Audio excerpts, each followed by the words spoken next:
Salam jumpa kembali saudara dan saudariku yang terkasih dalam Tuhan kita Yesus Kristus. Salam sejahtera untuk kita semua. Berkat Allah yang Maha Kuasa senantiasa menyertai kita.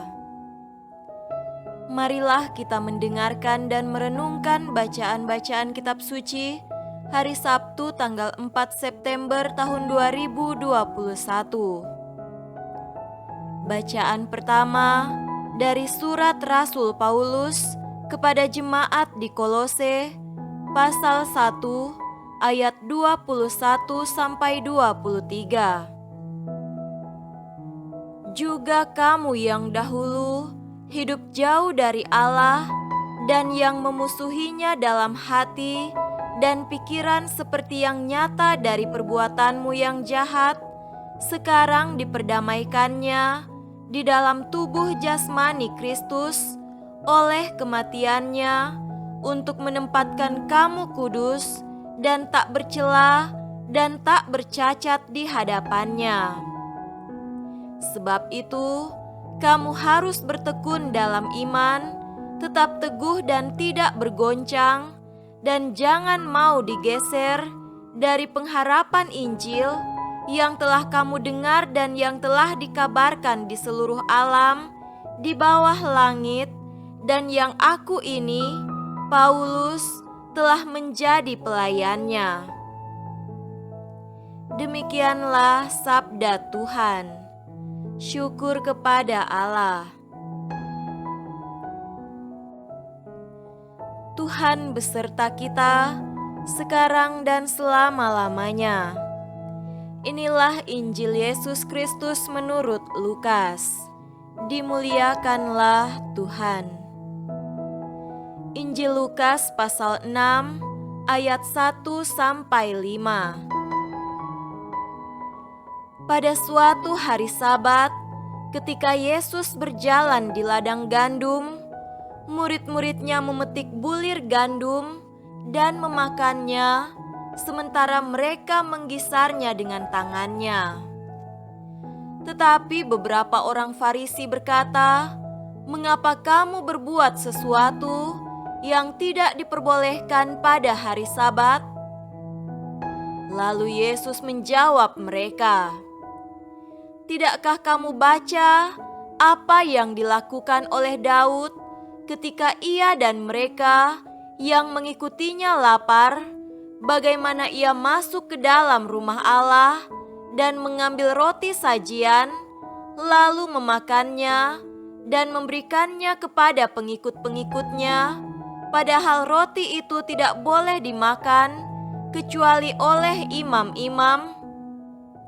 Kata Yesus lagi kepada mereka, "Anak manusia adalah Tuhan atas hari Sabat." Demikianlah Injil Tuhan. Terpujilah Kristus. Saudara-saudariku yang terkasih dalam Tuhan kita Yesus Kristus, tema renungan kita pada hari ini adalah memaknai hari Sabat secara benar.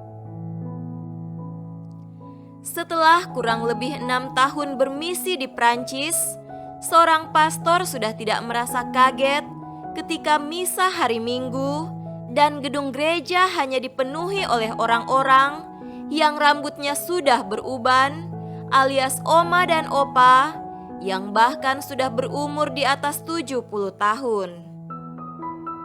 Yang lain kemana?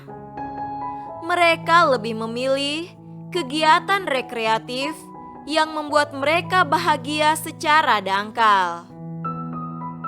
Ada yang bahkan bekerja di perkebunan gandum mereka. Mereka tentunya adalah orang-orang yang acuh tak acuh dengan Tuhan.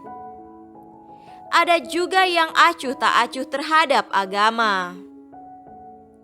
Kami kagum akan sosok Yesus, tetapi kami tidak mau beragama, kami anti lembaga. Demikian yang sering dilontarkan kepada para imam ketika ada kesempatan berbincang-bincang dengan orang-orang di pasar atau di taman-taman kota.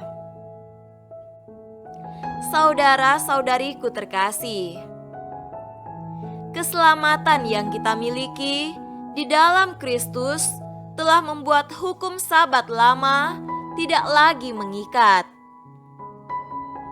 Ketika Yesus berkata, hari Sabat dibuat untuk manusia, bukan manusia untuk hari Sabat, Ia sedang menegaskan bahwa upaya menjaga hari Sabat tidak boleh mengorbankan manusia. Keselamatan manusialah yang paling utama. Pada hari Sabat, orang Yahudi beristirahat dari pekerjaan agar mereka bisa beribadah, membaca Taurat, hidup kudus di hadapan Allah, dan diselamatkan. Bagi Yesus, keselamatan manusia bukanlah sesuatu yang bisa ditawar-tawar. Ia bahkan rela mengorbankan dirinya di kayu salib demi pengampunan dosa, supaya kita bisa beristirahat dalam belas kasihan dan keselamatan Allah. Sebagai orang Kristen, marilah kita mewujudkan hari Minggu sebagai hari istirahat dalam belas kasihan Tuhan. Kita datang ke gereja untuk merayakan Ekaristi bersama pada hari Minggu.